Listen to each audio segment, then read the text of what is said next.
All right, we're going to learn about true magic today. Boom. This is coming from the Stutz book, True and False Magic. Now, we can change our lives, but more than anything, it's not about the external world. It's about inner magic, and it exists if only we channel it. And of course, you're coming here because you want success, fame, money, whatever. And I'm going to tell you, you may get that as a byproduct, but that's not the thing. This is about inner growth. So that's not your thing. This is not the video for you. Anyway, let's go. First of all, the most important thing is that we recognize that there are going to be 3 unavoidables in our lives. 1, uncertainty. 2, constant work. And 3, connecting to higher powers. What does this come about? What does this teach us? Well, first of all, most of us, or a lot of us, will go throughout our lives finding a stable something, a stable relationship, a stable job, a stable income, a stable something. And, well, if we look at it that way, don't take any of this for granted, all right? I want you to experiment with this and either reject it and stop this video and say, this guy's fucking crazy. Okay, but hear me out. You can finish the video and then you can say, okay, this guy's fucking crazy, or you can test it out for yourself. Now, did that work for you when you're finding safety or security or stability somewhere, so that things don't change anymore? It seems that we're trying to get to a certain place where we would have no more problems, or we would need to do no more work. It seems like, okay, we're going to save X or Y money, so then we can do absolutely nothing and enjoy life. Okay, first of all, we're always waiting for something to happen. And when that happens, we've cultivated the habit of waiting for some external event to give us our peace and happiness. Okay, that's one problem. Second one, life is about change, right? It's expanding. Stars are blowing up and dying and collapsing onto themselves. And neutron stars happen and black holes swallow things and then they... Okay, so the universe is expanding and growing and changing. Everything is changing by its nature, Your hair is growing. It's growing new hairs. Your molecules, your atoms are being renewed. They die. New ones are born. You are cloned. Your old self dies. He's shot. These things happen. So how do we expect to get to a place where nothing moves? Not quite likely, my friend. Okay. So we can either accept that or live in total denial and frustration and always complaining because X or Y changed and because X or Y happened. Second one, constant work. If there's always change happening, we have to be flexible to let go of things, let go of old beliefs. And that is it's not that much work as we probably would think. Most of us think that it's a lot more. And I think that aligns with the beliefs that you want to have. But anyway, it's about letting go. It's about being present, and it's about having certain disciplines, be it meditation, be it exercise, be it work, because the body needs to have a certain, let's call it quality, so that the mind is not raw, chaotic, and entropic all the time. And that requires at least that you eat healthy and that you work out. So there's constant work there. There's no spot where you're going to be lying in bed all day. And even if you try that, it's fucking hard. Have you ever tried that? If you're healthy and you've got energy, it's so hard to just stay put in one place. That's why meditation is also work, to just stay there in one spot and observe everything that happens without reacting. Holy shit, man. But that's the thing. And that's where we grow. And new insights come to us and they happen and they help us grow. And that's exciting in a way, right? So knowing that, we can go to the third thing. Connecting to higher forces. And I think this one's a really hard one to explain. It's just having faith that there is something beyond us or bigger than us. And there's a bigger plan at work, or at least some certain plan of evolution or spiritual development. And we are it to a certain degree. We are the waves of the ocean. And that's magical. But if we close ourselves and think that we have to do everything by this ego trapped in a bag of skin, then everything becomes a little more, first of all, nihilistic, I would say, and dark and gloomy and pessimistic.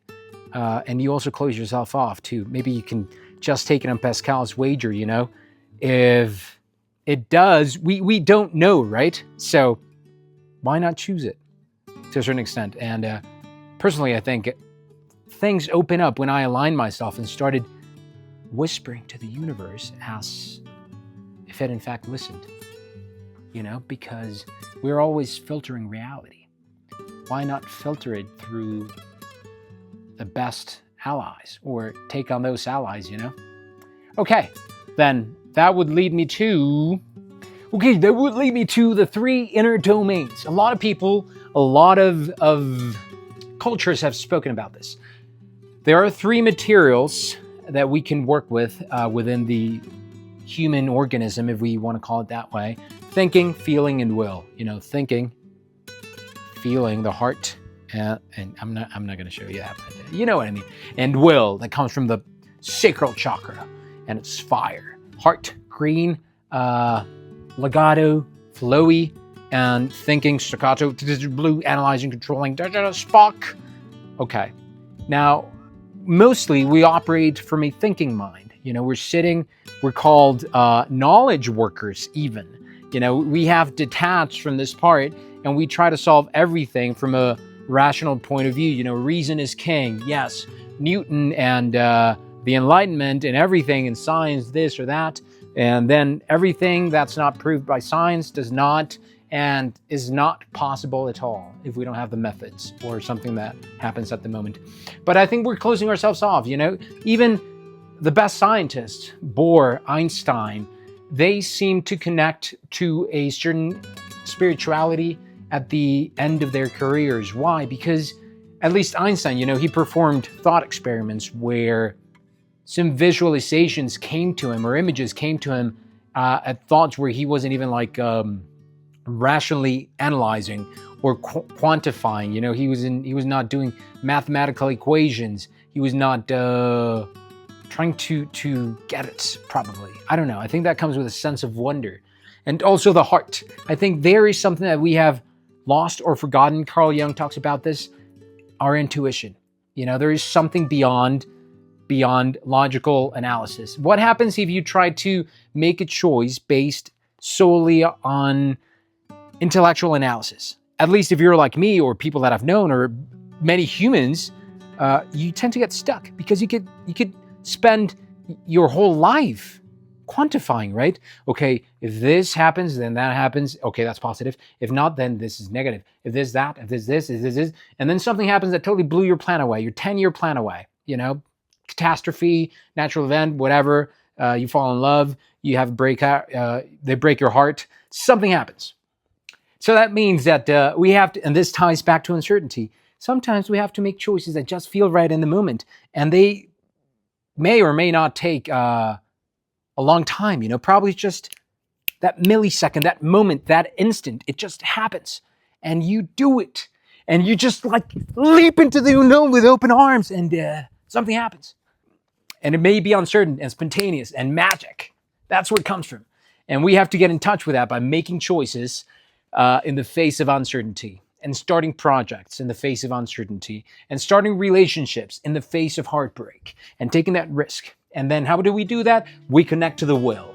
We connect to our willpower. And we can channel that through movement, through exercise, through sitting in the fire without getting burnt. That's like an analogy for using the pain that comes in your life as fuel, and more fati, I would say. But for me, it works a lot just to exercise, or, people box, or they go running, jogging, walking, something that activates the physical body, the instrument, that tunes you out. And then I think that's also a muscle, when we practice that, it grows, it expands, and then we can handle more of that energy, of the abundant flow of life, of creation, of will force, call it. That's how we tune into our life force. And then we create with higher powers to let something new be born. And we don't even know what it is, probably, but every single one of us has that acorn seed with life code, or soul code, if you want to call it, where we can manifest something that the universe wants to manifest as us, and that's just having faith as well. Because then you're like, yeah, how am I going to create that and pay my bills? Well, it's a leap of faith, probably. Okay. Okay, this brings me to a funny story. In acting school, I took this cold reading class, right? And I fucking hated it. Every day, every week I went in, or twice a week, it felt like I was gonna fucking die because, you know, I went in there and did my monologue, my speech, and the teacher would be like, "You're not living it through. You're not." And I'm like, God damn, fuck! And I just felt this deep anxiety of like going into the class, but at the end of the day, what got me through is like thinking, oh, it's not about the outcome. And the more I try to focus on having a good scene or a good thing, the more it eludes me. So the answer would not be that, but rather just like focusing, okay, I'm facing my fear. I'm growing from this. I don't know what it is. I'm just going to let go. And I don't have to control things, you know, I just have to show up authentically and let the work that I did just be there and be present and let it consume me and be playful, I think. Oh, that's another one, being playful. Just taking everything as a journey, as an experiment. If this is a dream, then the dreamer would like to have fun. So yeah, it's about that inner magic. Now, if you have any complaints, I would suggest that you write them down. That's one willful act, to write and journal. If you want to do that, just write on your fears, write down your goals, write down your dreams, because, you know, we don't know. If we can take something out of this, is that we don't know anything. But we can take it just lightheartedly, really just enjoy it with a twinkle in our eye, a smile on our face, and an open heart, and to expand in those moments of fear. Now, another willful act. If you like this video, share it with someone who might like it. Hope you have a great day.